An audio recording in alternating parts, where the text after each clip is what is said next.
Brendon, what does 250 games mean to you, mate?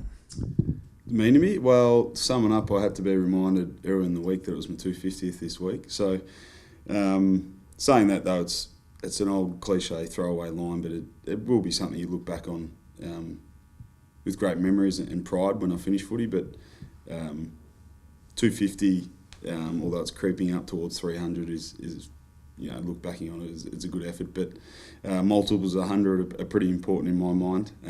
So 250 is a good achievement. For me, it's just another week in football.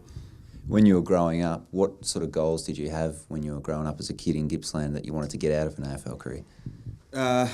Just to play initially, and then got told pretty early in my career that if you play 100 games, you're deemed to be made as an AFL footy player. And then a few of the older guys at the time, and Aaron Hamill and Robert Harvey, I remember telling me that make the most of your time in footy because it goes quickly. And I was 18 at the time, and in the back of my mind, I was telling them to shut up because I'm only 18 and got plenty of time. But as you said, time flies, and I never set out, never set goals to play a certain amount of games or 200, 250, now 300.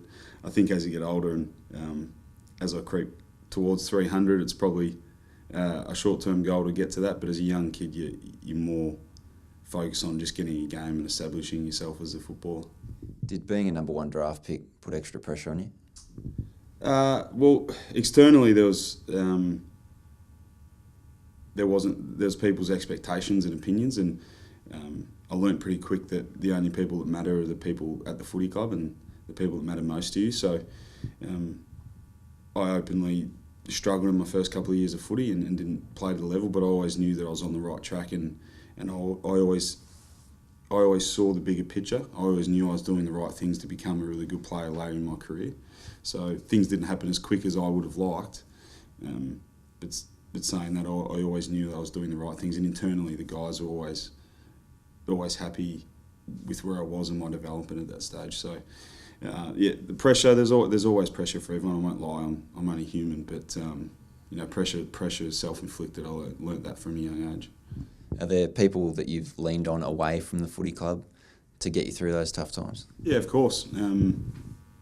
There's family, my friends, and my partner. So partner now, I'm getting old, but girlfriend.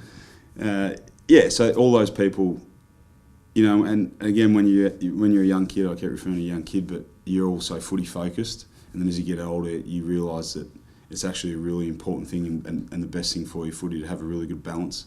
So it's easy as a young kid to have your blinkers and have tunnel vision just on football. But as you get older, it's very important to have that balance, because as you get older, you realise time does fly and footy doesn't last forever. So you need that balance, and it's actually really a healthy thing to have that balance.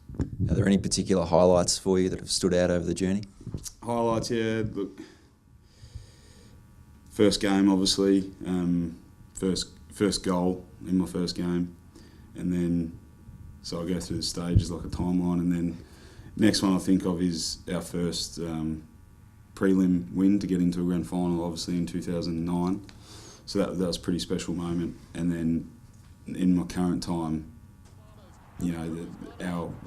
what we've gone through as a team here at Essendon, and to come out the other side of it. But during that period, wins in Perth, 2 wins in Perth in the same year, or within 6 weeks of one another.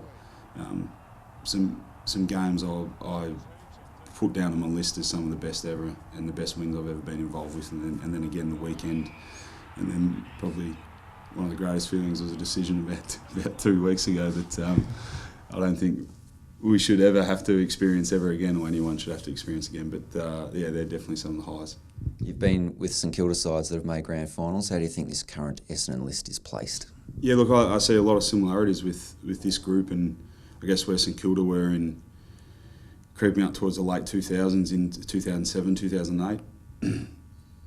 Playing finals footy, that's why I thought it was really important for us to play finals footy 2 years ago, and we got kicked out of the finals. It's a really good learning. It would have been a really good learning curve, and I'm a true believer that you need to do an apprenticeship in finals footy before you can take that next step.